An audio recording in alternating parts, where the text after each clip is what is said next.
Welcome to LOA Today. Walt Thiessen and life coach Cindy Chavez here. Today is Tuesday, April the 3rd, 2018, 8 a.m. Eastern Time, your first daily dose of happy for the day. And we're off to a good start with a happy this week. Cindy, yesterday, both with Tom in the morning and Wendy in the afternoon, we were branching into new territories where we're inventing stories about what we want to have happen in our lives on the fly. And actually, it was something that Tom and I started last Friday, and it's been great. I mean, it's hard to do at first because, you want to try to think it out, and that makes it really, really difficult. But when you finally get it to the point where it's coming from within and it's just kind of flowing without you giving any thought to it, it is so cool to do. That's amazing. That's a very powerful exercise as well. I think especially when you're doing it with other people. Oh, yeah. Yeah. When you do it with other people, like when Tom was doing it at one point yesterday, he was talking about the book, which is coming along really nicely. We're down to the last few steps here before we're getting ready to publish it. And he was going on about how successful it was and how people were loving it and getting so much inspiration from it. And I was getting goosebumps as he was doing it, like, oh, wow, this is the way it feels. Yes. Well, that's just a little preview of how you're actually going to feel. Yeah, right. Once you start getting all that awesome feedback. I'm excited about it. If that's a little bit of what it's going to feel like, I can't imagine how big it's going to feel. Because, I mean, I was like taking over my body. I was so excited with it. It was cool. That's exciting. That's very exciting. So how was your weekend? Did you have anything fun happen? It was. We had a good weekend. We kind of just hung out and went to brunch, and then we went shopping we actually were just going to the hardware store to pick up a couple things, and then we just got inspired and decided to go pick out flowers. And we planted some flower beds, which I have to tell you, about 10 years ago, I planted a flower bed full of purple petunias, and I was so excited about it. It was maybe 20 years ago. It's been quite a while. It's when I first bought this house. But it was like one of the first times I planted a big flower bed, which actually was a small flower bed. But to me, I did it myself. It's like I got them all in there, and they were all beautiful. And I was so happy. And I walked out the next morning so excited to see them. And all the petunias were gone. There was just like 1 inch of green stem left on every single one. And so a squirrel had oh no. And so I used to joke that every time I planted a flower bed, these squirrels just thought that I was putting out the salad bar for them. It's like, yeah, they're telling their squirrel friends, have you tried that new salad bar over on the corner? Yeah, right. But this time, the squirrels have let us have the flower bed, and they haven't touched it. Well, that's good. Yeah, so I'm Louise counting it as a big win every day that goes by. That they're still there, right? Well, that's one of the challenges that Louise has with a gardening service up here, because deer especially love to have, they love flowers. They love tulips. They absolutely adore tulips. Anybody who doesn't live inside a city basically can't have tulips unless they have them indoors, because the deer will get it every time. Oh my goodness, I hadn't thought about that. Yeah. Oh yeah. When you're living in an area where deer are prevalent, oh my goodness, talk about salad bar. I mean, it's like the unending salad bar. Right. And so from the law of attraction, I'm picturing the other side, like the deer and the squirrels and the rabbits or whatever are like, yay! Party! We've been envisioning this. Yes, right. Oh my God, I've died and gone to heaven. We always talk about that, it's like, okay, if I'm trying to envision the snow to leave, but what about the kid down the street that's envisioning the snowfall so he can take his new sled for a ride? That's true. Exactly. So who knows? The animals are supposed to be really good at creating things consciously, right? So they're good law of attractioners. Yeah, well, they're good at receiving. I know that. Are they good at creating? I wasn't sure about that. But That's true. That's a good point. That's probably much more accurate. Yeah. And I think it's because they probably just don't worry about it. Oh yeah. Right? They just take it as it comes, and they expect it, and they don't push it away and resist it like we humans do sometimes. Well, that's the essence of receiving, isn't it? Yeah, exactly. That's what I'm saying. Is I think I agree completely with that. I think that's very accurate, is that they're great at receiving. And receiving is vital. Receiving is how receiving is how we break through and get all those things that haven't shown up yet. Right, that sounds so there, strange. right? It sounds so bizarre to say that. It sounds crazy. Of course, that's what receiving is, but it's a lot more than just that. On the surface, it sounds so simple, and yet it's amazing how often we block it, and we don't even realize that we're blocking it most of the time. But that's why we do stuff like this. Yeah, like how many times when people pay, someone a compliment, oh, that's a beautiful dress. Oh, this old thing. Yeah, right. Or try to pick up the check at lunch. Oh, no. I got it. No. Yeah, I got it. Or I got it. So we do, and those two things right there that I mentioned are really good exercises if you're trying to kind of flex your receiving muscles. Get used to receiving is number one. Anytime you get a compliment, just learn how to say thank you. Mm-hmm. Yep. Instead of I got it on sale. And then when anyone does something nice for you, say thank you. Just receive it. It's so hard sometimes. I don't know why. It's also, for some reason, it's also hard to look at the positive side of the stuff that does come in. Something arrived that we didn't really like. We lost a job, right? Or we had a fight with our spouse or our mate or whatever. And, I didn't ask for that, did I? But, it's a tough situation because we basically want to fight whatever it is that happened. And that, once again, is not putting ourselves into receiving mode for what it is we really want. So, again, we trip ourselves up. Yeah, I think that we are sometimes very versed in being disappointed. We're good at it. We don't have to practice that. Okay, so this is funny.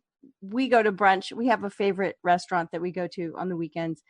And we talked about it the night before. I said, is everything going to be closed for Easter? And we both agreed, restaurants don't close on Easter, especially restaurants that have Sunday brunch. Like Easter is a huge Sunday brunch day. Everybody, or lots of people go to church and then go to brunch or whatever. They'll be open. Well, what do you think? Of course. We pulled up. They're closed. That was predictable.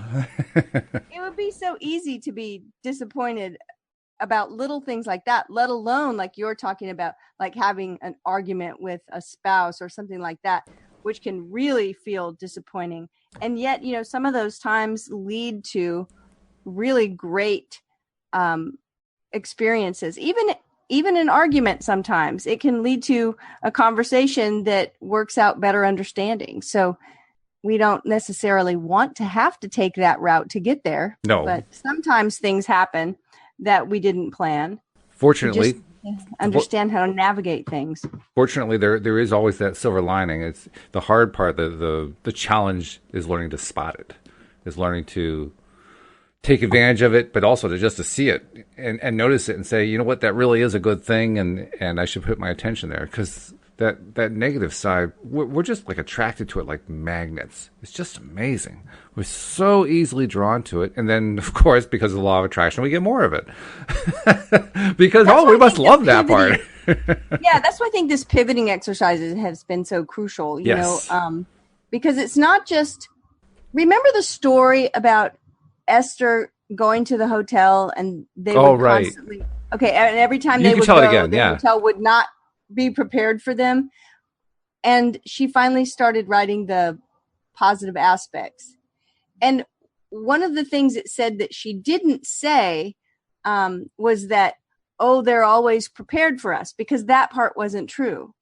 But she did say the rooms are always clean, and once we get the room set up, it's always really great, and the people are really nice. And so she went with the actual positive aspects that she had experienced. Right.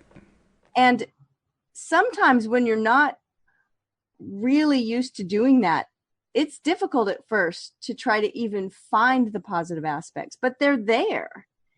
And it doesn't mean we have to fake it and pretend like we were glad about what happened. Like, I didn't say, oh, I'm so glad that this restaurant is closed today. But we just said, okay, well, what's plan B? Well, Right. we've got an adventure ahead of us, and Yeah. you know, it's going to turn out great. And actually, it really turned out great. So it's the positive part of being able to switch gears. And I think the whole pivoting thing that we've covered so far in the book that we're going through has been so useful. Yes, it is. And I also have to say, the mirror work that you had me, or that you suggested to me about that Jack Canfield did. I'm on day 46 of that, by the way. Oh my goodness, 46. 46, yeah, how about that? Yeah, especially after the first impression was like, oh, yeah, I don't want to do that. Not at all. That his negative self-talk completely went away. Okay, I'm going to do it. And then after day one, it was terrible. That day one was horrible. I mean, it was only 5 seconds. Isn't that interesting? It was only 5 seconds. And after 5 seconds, I was cringing inside. But that 5 seconds, it almost convinced me, like, give up on the whole thing. This ain't going to work. And you know, some people would have. I probably would have if I didn't have such a strong motivation to get rid of the negative self-talk, and Jack Canfield hadn't endorsed the idea that it actually gets rid of the negative self-talk. If it hadn't been for that, I probably would have quit. Yeah. And so I know that at this point, because I know that at like 20 days, you were really glad you stuck with it. So now at 46 days. Oh, yeah, because 20 days, that's when I was really noticing that the self-talk was fading. And by somewhere around day 30, a little bit after, I think it was, it disappeared entirely. And I didn't even notice it at first. Isn't that interesting? For the first day or two, I didn't notice it was gone. It wasn't until I mentioned that I was still doing it in one of the podcasts that it occurred to me, oh, the negative self-talk is gone. I hadn't even noticed it was gone. That's amazing. Yeah. That's amazing. So 46 days. Yeah. So... Yeah. And I've pretty much decided now that I'm in the habit, I'm going to keep going. I mean, I'm aiming for 365. Try to do it for a full year. See if I can do it. Wow, that's amazing. Well, and now that it's a habit, you know, it's like I've never skipped a day of, say, brushing my teeth. Yeah, right. I mean, I haven't. I can honestly say that I know for sure. You know, I might have skipped a day where I didn't quite drink enough water or whatever, but I can say, yeah, I brush my teeth every day this year. So, you know, if you're just in the mirror, I'm talking myself into it. See, I still haven't started. Well, it's a good way to get started is by talking yourself into it. Yeah, right? In the mirror. And the thing that I know is, I mean, if after 30 days you got rid of negative self-talk, what happens if you do it for a year? Is that the only thing it can possibly do? I have a suspicion it can help do more than that. I just don't know what. So I figured, let's give it a shot, find out what happens. Well, I have a question, because one of the things that you were telling me that you were going to do, and I think you'd already done it once on the day we talked about it, but you said that you had incorporated a sort of that what you had wanted was to be able to really laser focus on something. Yes. And expand the feeling of it, and to be able to do it powerfully and quickly and without a lot of struggle, just to let it be easy. And you said that on the day we talked about this, that you had started like instructing yourself about that during your mirror work, saying, okay, and later today, when we leave the mirror, we're going to be able to really just laser focus on what we want and expand the feeling of it. So how has that worked out? Well, I can't say I've done it as consistently each day of mirror work. Some days I've done it, some days I haven't. However, now that you make the point and it comes to my conscious awareness, we're actually doing it in the podcast, because starting last Friday, Tom and I started telling like these rampages of positive affirmations into actual stories. Here's the wonderful thing that I've been wanting to happen. Here's how it actually happened, as if it had actually happened. I'm making up the story. And I realized that is a form of laser intent, because I'm making something up that didn't happen, and I'm pretending that it really did happen. That takes a lot of attention and focus to do that. Well, and you were talking about before that what you really wanted to do was to be able to feel, you know, it reminded me of what Neville says about assume the feeling of the wish fulfilled. Mm-hmm. You didn't use those words, but what you said was that you wanted to tap into the feeling of that thing and then you wanted to be able to expand the feeling, make it bigger. Which is exactly what the storytelling has been doing. Exactly. Yeah, precisely. I mean, when I got the goosebumps from what Tom said about the book, I realized, whoa, there it is. Here's that big feeling that you have to have associated with it. And that's encouraging to me. That's really encouraging because I know that combination is the winning combination. So I feel like I'm starting to hold the lottery ticket, you know? Yeah, well, for sure. And that's really cool to know that you went from the original goal of the mirror work was getting rid of the negative self-talk. And then as you were doing it, you sort of expanded that into, ooh, here's what I'd like to do. And I'm going to start giving myself some direction. And then that's happened too. So right. Well, that's a key element of it. I realized really early on, and I knew this from when I had previously tried to do affirmations and couldn't stick to it and so forth, is that for me, I can't just do the same thing over and over again. I can't just repeat the same phrase. I mean, when you were saying I feel rich every day, 1,000 times a day, I was like blown away by that because my mind, my interest level just doesn't hold long enough to do that. I'm thinking, how does she do that? But I just can't do it that way. What I need the stimulation of, exploring a different path every time and expanding on it and building it like the sculptor molds the clay or shaves stuff off of the block of marble or whatever. I need to see progress to it. I need to feel the progress. I need to see the story unfolding. And that actually is where I got onto the idea of how important I believe storytelling is. Because when we first teach ourselves and even teach others how to use the law of attraction, we say, well, tell a different story, tell a positive story. And that positive story is usually some kind of affirmation or, I am statements. I am happy. I am loved. I love myself. I'm a good person. Good things happen to me. All these things. They're all static statements. Stories aren't static. Stories are a sequence of events that occur. I went to the mailbox. I pulled a check out, or an envelope out of the mailbox. There was a check inside. I took the check to the bank. Those are a sequence of steps that took place, a sequence of actions.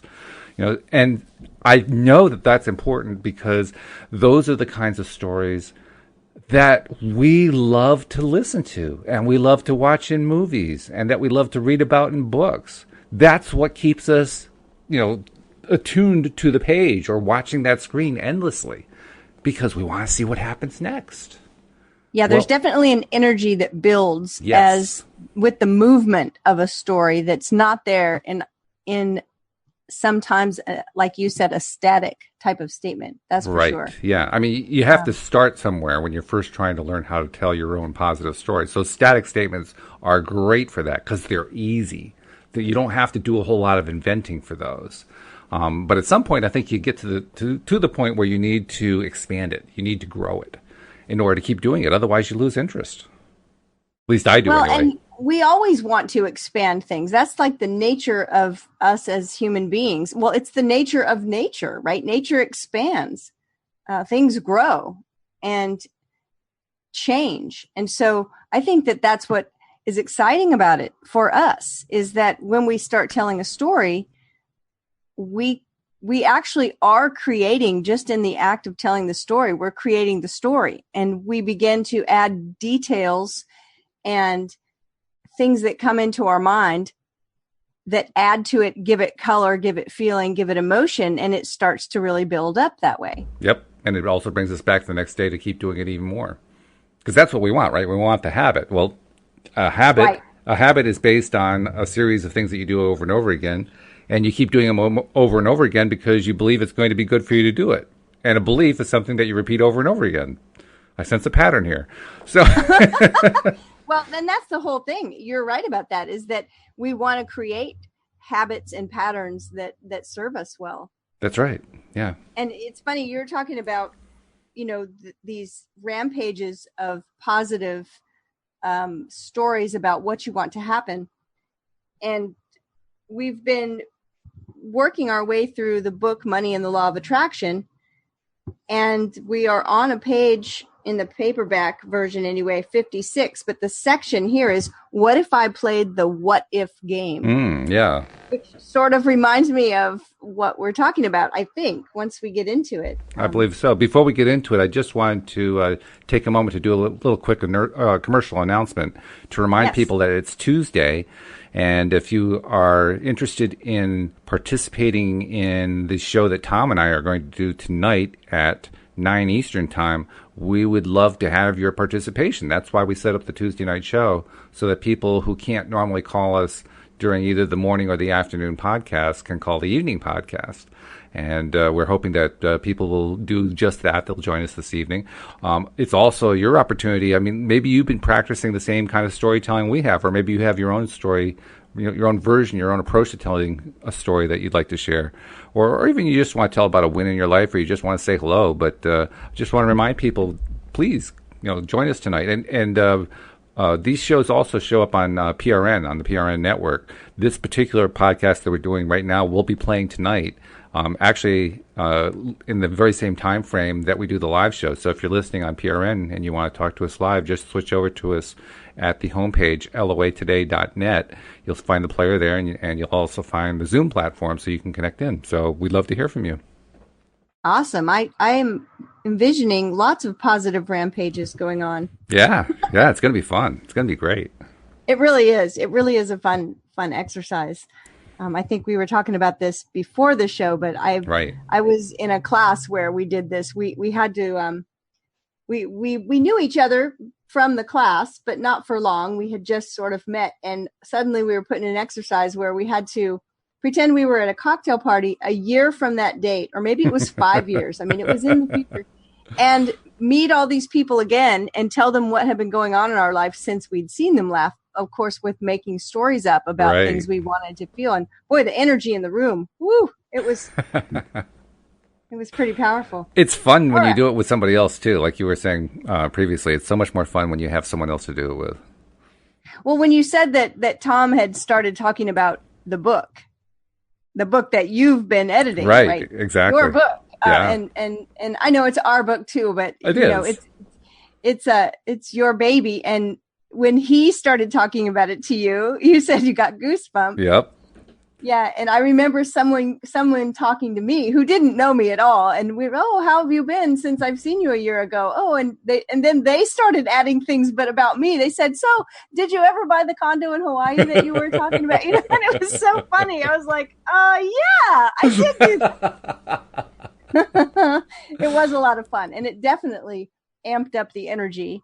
The good energy, the happiness, the happy feeling energy. So, and something else I want to add before we get into the book, it also occurs to me that we have a tendency to want to ask for specific things and then hope that these exercises bring the specific things. And that's fine, but it's also where we have our greatest levels of resistance.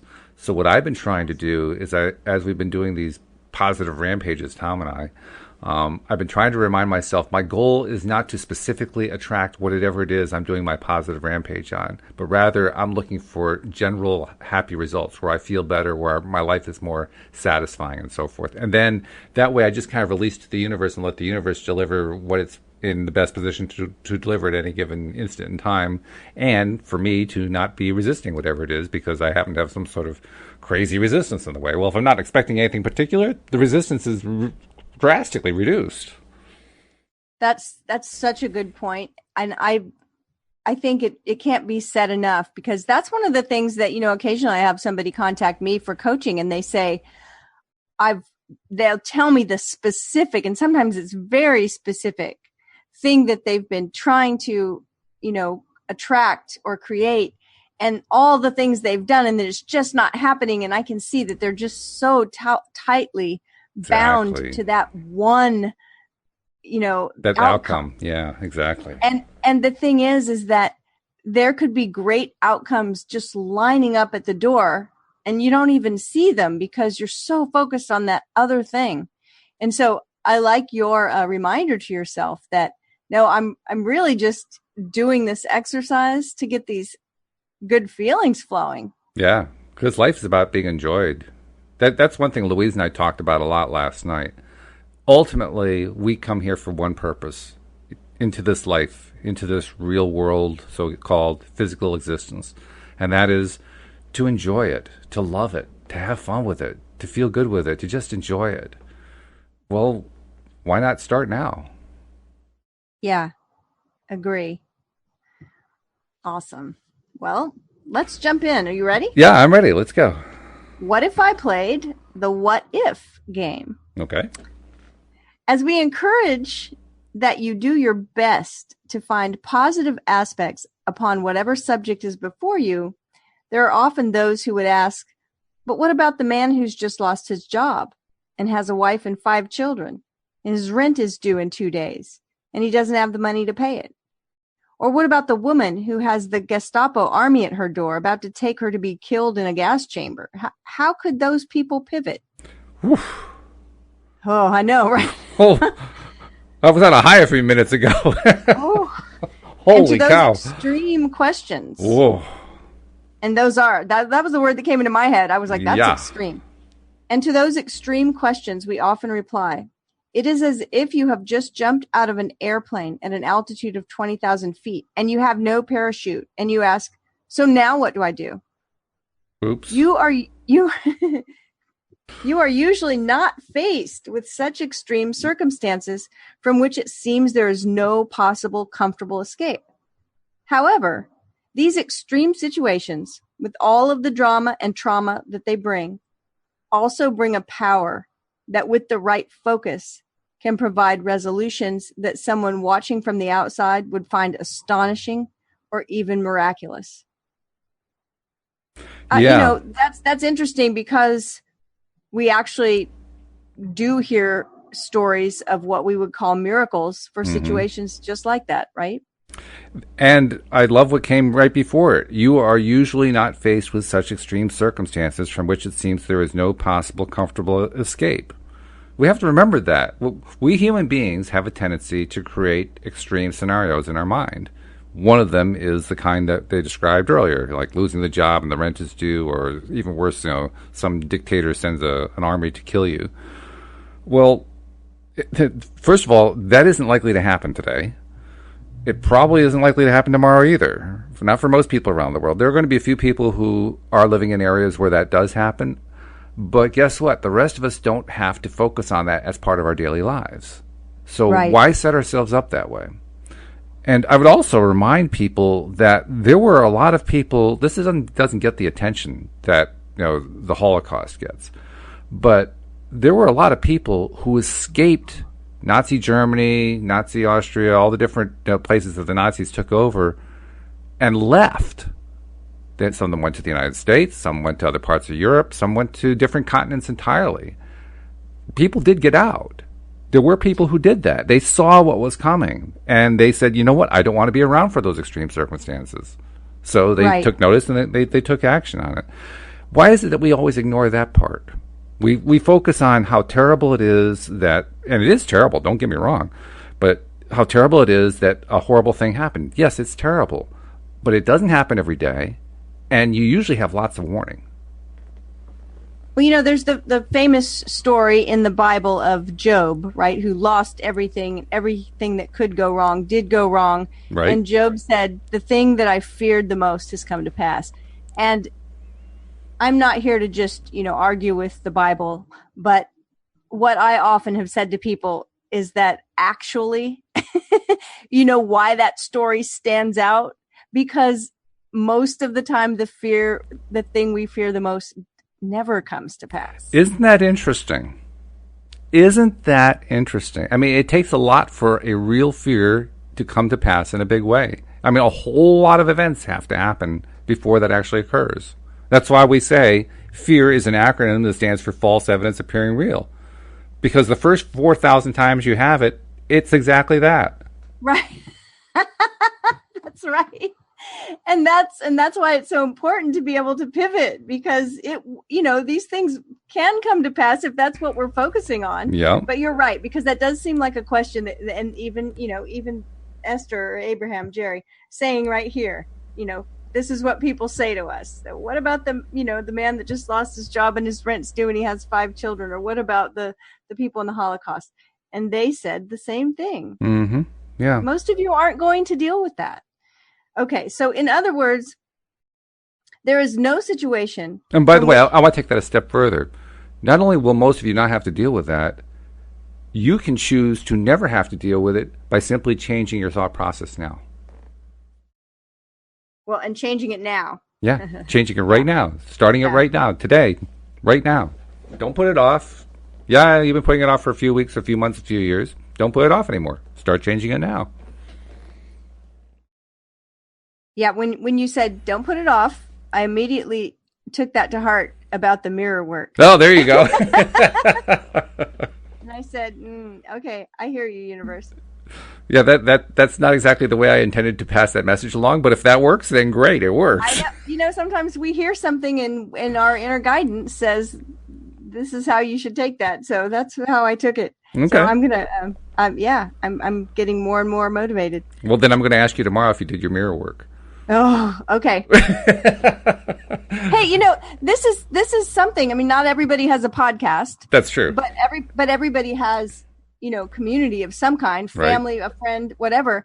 And when there is something that I want to do and I want to make sure I do it, that's usually what I do.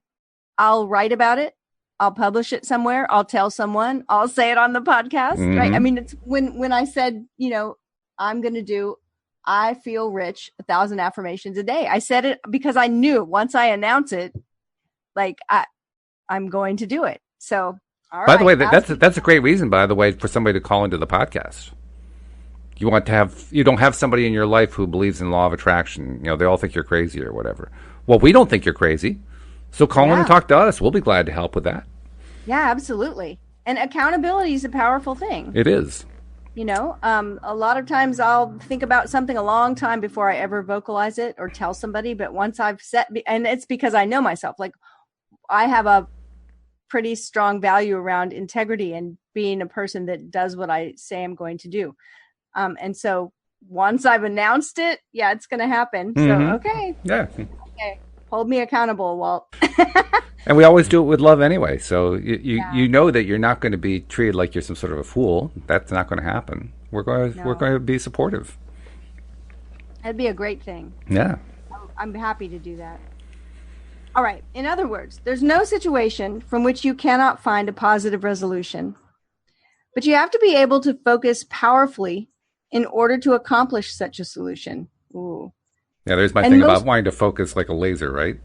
Yeah, I mean, this totally just reminds me of everything we've talked about with your mirror work, right? I'm going to read it again because it's powerful. In other words, there is no situation from which you cannot find a positive resolution, but you have to be able to focus powerfully in order to accomplish such a solution. And most people who are in those kinds of situations are not adept at that kind of focus, which is why they are experiencing the negative situation to begin with. There it is. That's exactly what you said, like changing our frame of mind, changing our mental habits, our thinking patterns, developing the ability to focus, laser focus now. Yes. Now, when we're not jumping out of a plane with no parachute. And preferably have enough laser focus that I choose not to jump out of a plane without a parachute. Okay, and most people who are in those kinds of situations are not adept at that kind of focus, which is why they are experiencing the negative situation to begin with. Yes.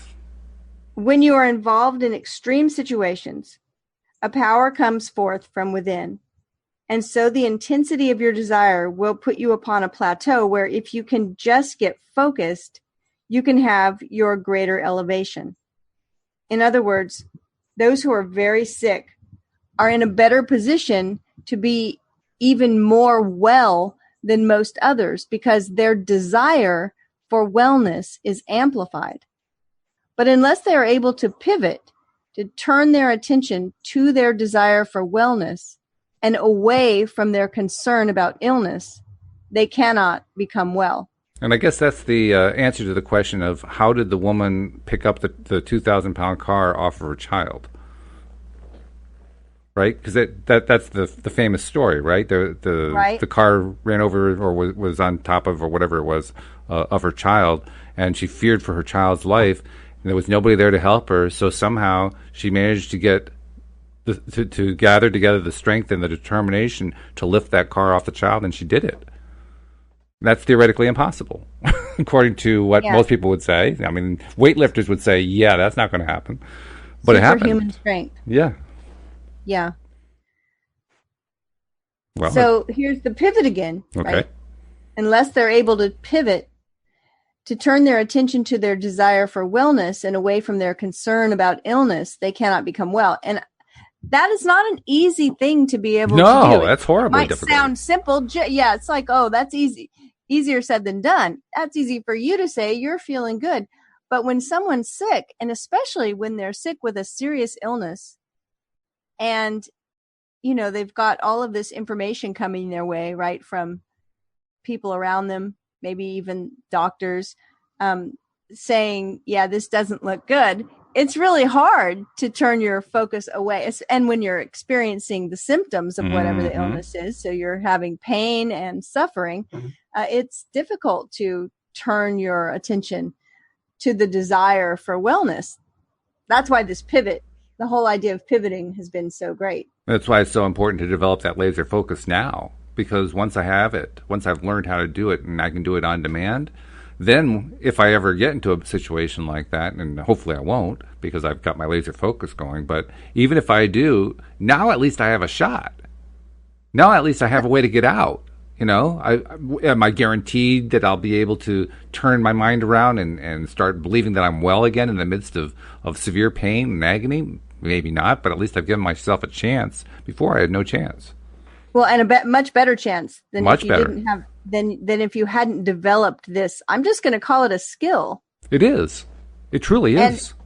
And it's a skill that we can develop. Yes. It's not one of these things, well, you know, people will say, oh, I wish I could do that. Well, you can. Everybody can. You just have to dedicate yourself to developing it. And I think another thing, you mentioned this last week, another thing that we should always remember and remind ourselves is that it's not like we have to hold that vision and that intensity and that laser focus and pump up that good feeling for like 3 hours. You know, it's like we can start with 17 seconds. That's right. And we can let that flow into a minute or so and let that, you know, and thinking that I can hold the vision of my wellness and focus on my desire to be well and why I want to be well for 2 minutes. That's something that's believable that I can work up to. It is. When I'm feeling poorly, right? And so that's all it really is going to take in the beginning for you to start developing that ability, is that small amount of time. Yeah, it's starting the habit. The only way you can have a habit is if you're doing it every day. Yeah. If you're not doing it every day, it's not a habit. So you have to develop the habit, and that means you start where you are. If you're at the point where all you can do is 5 seconds, and you do 5 seconds of mirror work, because that's what I did. And the next day I aimed for 10. Like 10 seconds now seems silly, but on day 2 it seemed overwhelming. You know, but by God, I was going to get 10 seconds done. And then 15 seconds the third day. And even now, when I do my mirror work, Cindy, do you know how much time I spend on it? How much time? Maybe 30 seconds. Maybe 45. If I got a real good rampage going, I'll go a minute or two. But usually it's only 30 to 45 seconds. Look what 30 to 45 seconds a day did. Know. Yeah.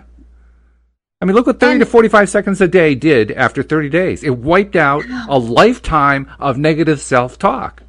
That's amazing. That's really amazing. That's a huge return on investment. It's gigantic. I'm still floored by it. Yeah, me too. Okay, I'm ready. All right. So continuing on, we would encourage you to play the what if game. We're going to find out what that is. Okay.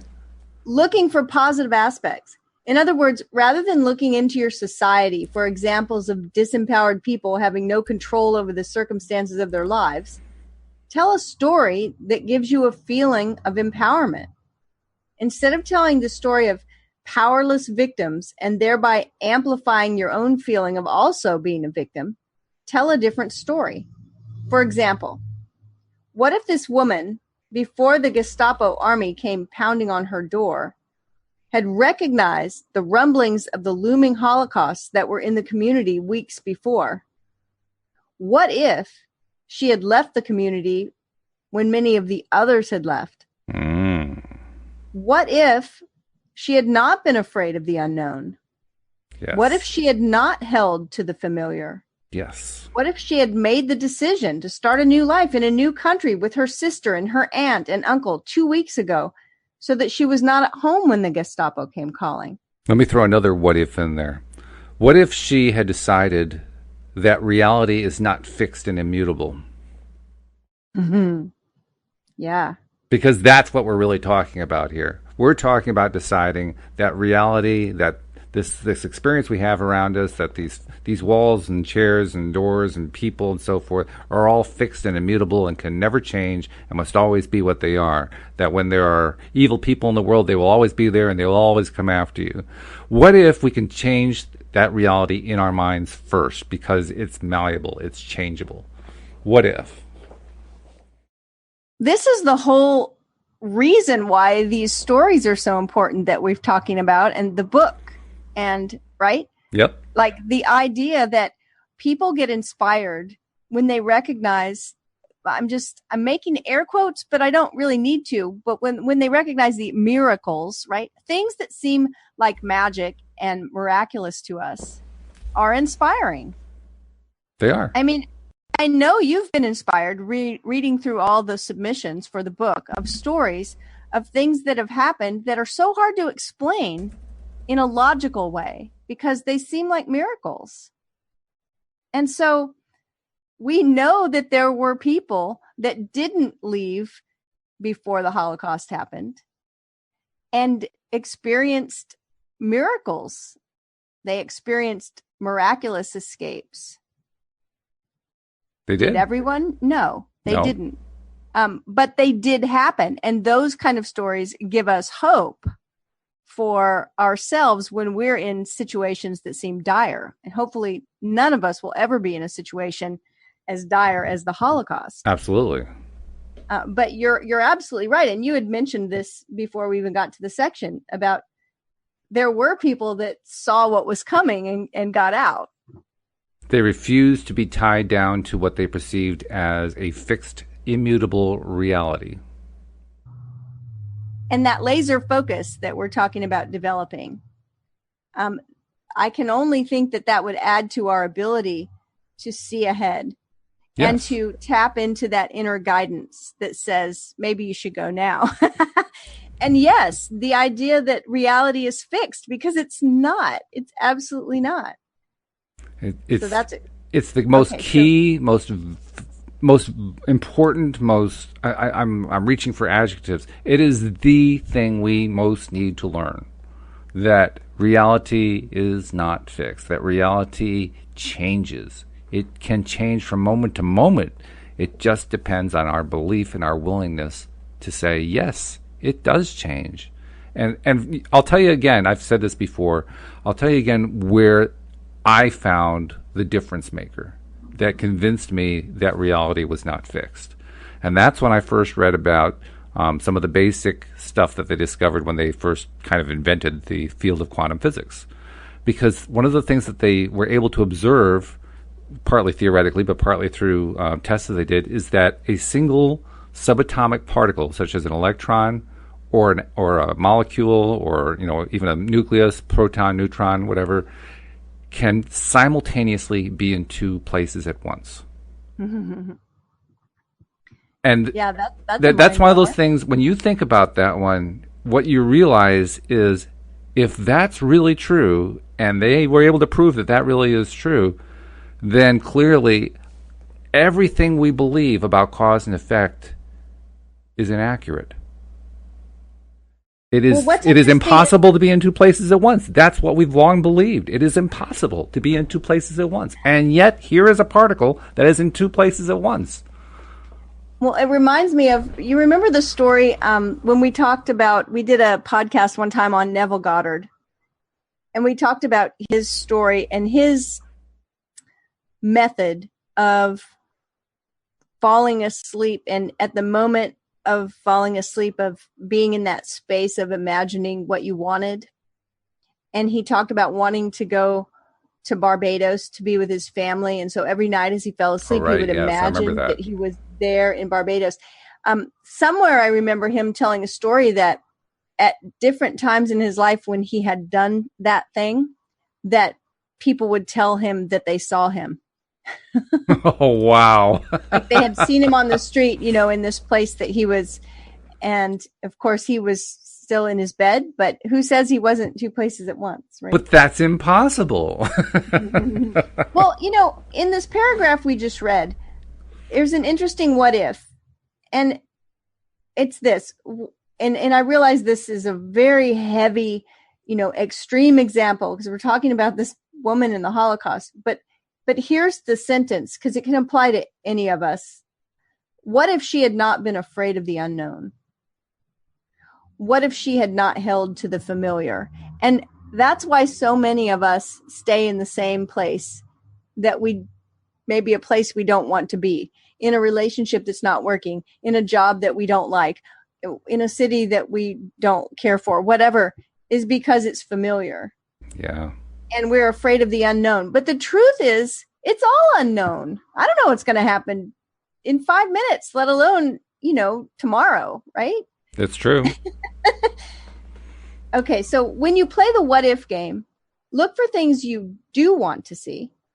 Look for things that make you feel better. There is never, this is italicized. I always think that's pay attention. Oh yeah, that's a highlight, no doubt. Yeah. It says there is never a situation in which there is not a way out. In fact, there are hundreds and thousands of practical choices along the way. But out of habit, most people continue to choose the lack perspective in situations until they eventually find themselves in an unwanted place where it seems that there are no more choices. Yep. The lack perspective in situations. That's looking at what we don't want. It is. Yeah, looking at what we don't want is a long-standing habit among all humans. We all do it, and that's what we need to unlearn, really. As you hold to your intention to look for evidence of well-being and thriving and success and happiness, you will tune yourself to the vibrations of those things. And so those kinds of good feeling experiences will dominate your life. Today, no matter where I am going, no matter what I am doing, it is my dominant intent to look for what I'm wanting to see. Very now, important. that's an interesting intention, right? Because it's really not specific. No, it's general, and that's what makes it so good. Yeah. It's just, my intention today is to see what I want to see. Yeah. As you make the decision that you are not a mere observer of your world, but a deliberate and positive contributor to your world, you will find great pleasure in your involvement with what is going on upon your planet. When you witness things that you do not want to happen in your world, in your nation, in your neighborhood, in your family, or in your personal body, and you remember that you have the power to tell a different story, and you also know that there is enormous power in telling a different story, you will then step back into the exuberant knowledge that you held when you made the decision to come forth to participate on this planet to begin with. You cannot be in a place other than where you are right now. But you do have the power to begin to express your perspective about where you are in increasingly better ways. And as you do that consciously and deliberately, you will see the evidence of the power of your focus on every subject to which you turn your attention. As you make the decision that you want to feel good, and you consciously look for positive aspects within the subjects that you are involved in every day, and as you deliberately identify and focus upon what you do want regarding these subjects, you will set yourself upon a path of eternal unfolding, satisfaction, and joy. And then this is in italics, but I want to make a comment first because I think this is important. Okay. they said you cannot be in a place other than where you are right now, but you do have the power to begin to express your perspective about where you are in increasingly better ways. And as you do that, consciously and deliberately, you will see the evidence of the power of your focus on every subject to which you turn your attention. And then a little further down, subjects that you are involved in every day.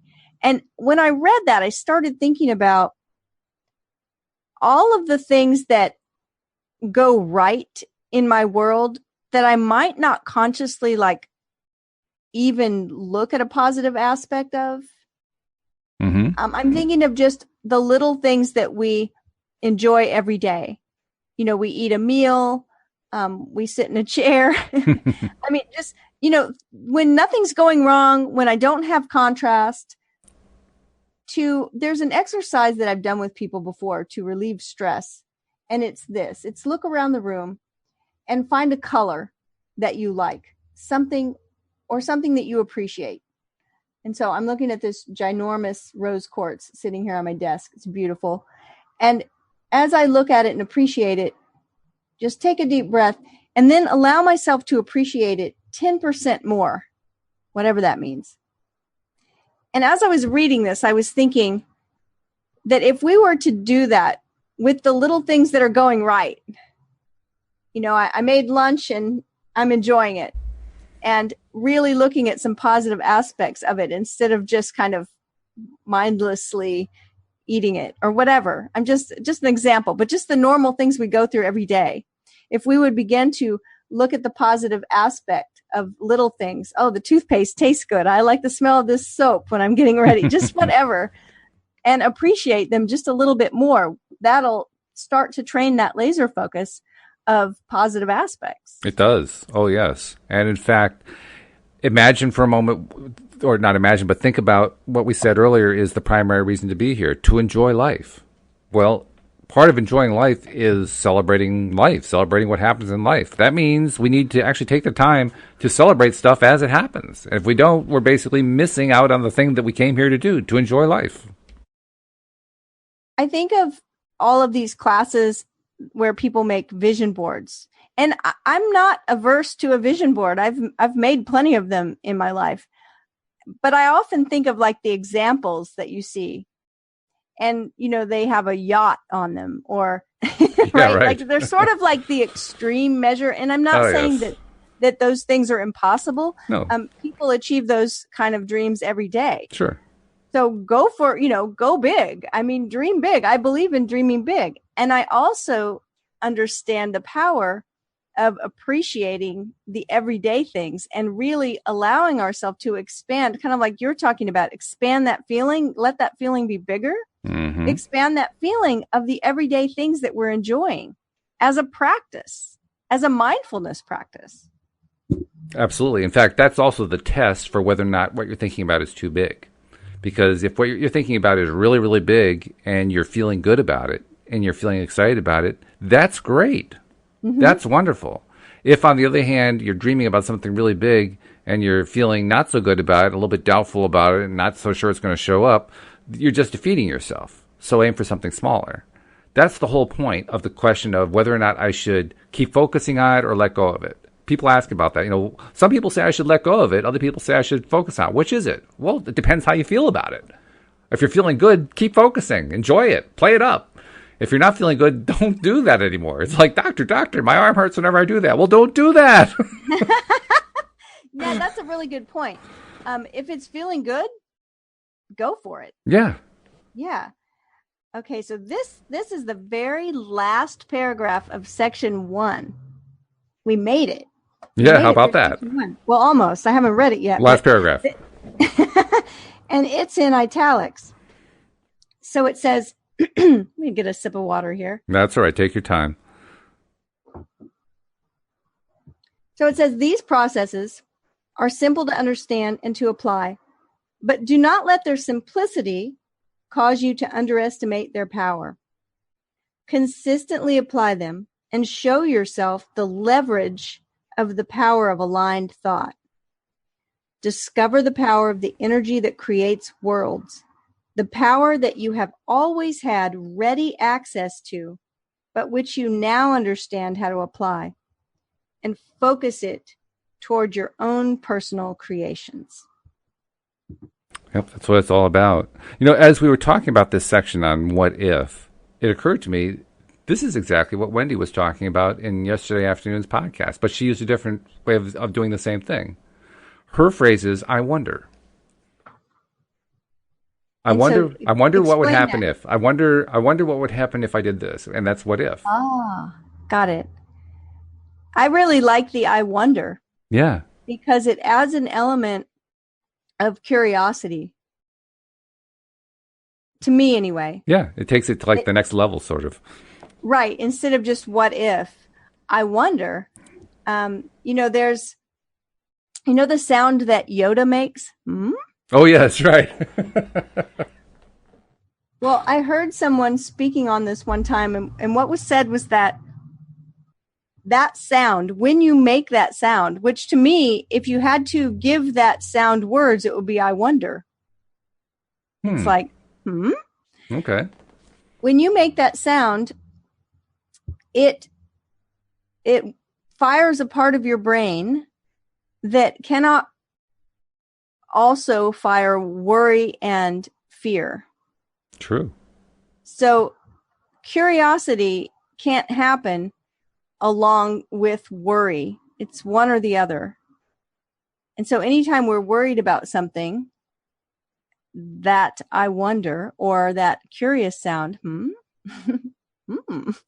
will change what's going on in our brain and move us from worry and fear and judgment. We can't make a judgment and be curious at the same time. Yeah, exactly true. One of the cliches, we have lots of cliches in our lives, right? One of the cliches that I've found to be one that serves us least well, which means it doesn't serve us well at all, it actually harms us, I think, is one that has been around for over a century. And that cliche is, curiosity killed the cat. Do you want to know how I changed that phrase? Sure. You've heard me talk about there are two types of energy. There's catabolic energy and anabolic energy. Right. So catabolic energy is those first lower levels, victim energy, anger, conflict. It's all that lower level of the emotional scale. And catabolic energy tears things down. Anabolic energy is that higher level of the emotional scale, and it builds things up. So it's what we've been talking about the whole show today, and every show is, how do we get into that anabolic energy vibe where things feel good, where things are built up, where we can create things. And curiosity puts you there. So my phrase is, curiosity killed the catabolism. Oh, that's nice. That's good. That was my modification. I actually know what the origin of that phrase is, by the way. Curiosity killed the cat. Do you know what that is? I don't. It turns out there was a newspaper story that was published in the early part of the 20th century about a cat who'd climbed into the chimney of a fireplace and gotten killed. And so the author of the story concluded that the cat was curious, and their curiosity put them into a dangerous place, and they ended up getting killed. And it occurred to me as soon as I read the story that there was a gigantic flaw in their assumption. And that assumption was they went into the fireplace, into the chimney, because they were curious. And that's not the only possible reason to do that. Another very obvious one to me is they were running from something. They were afraid. So why can't we then create a cliche that says fear killed the cat? I like it better. I say be curious. A commonly accepted cliche was created based on what is very likely a false assumption. And I bet it's not the first time that's happened. Absolutely. Oh, yeah. So go forth and be curious today. Follow your curiosity. That's my advice. It always has led me into some exciting place, and it will diminish the judgment and fear and worry. So that's a good way to end the show. And I'd say it leads us in a good place to start tomorrow. So let's do it again tomorrow. Let's do it again tomorrow. All right. We'll see you all next time here on LOA Today. Goodbye, everybody. Bye, everyone.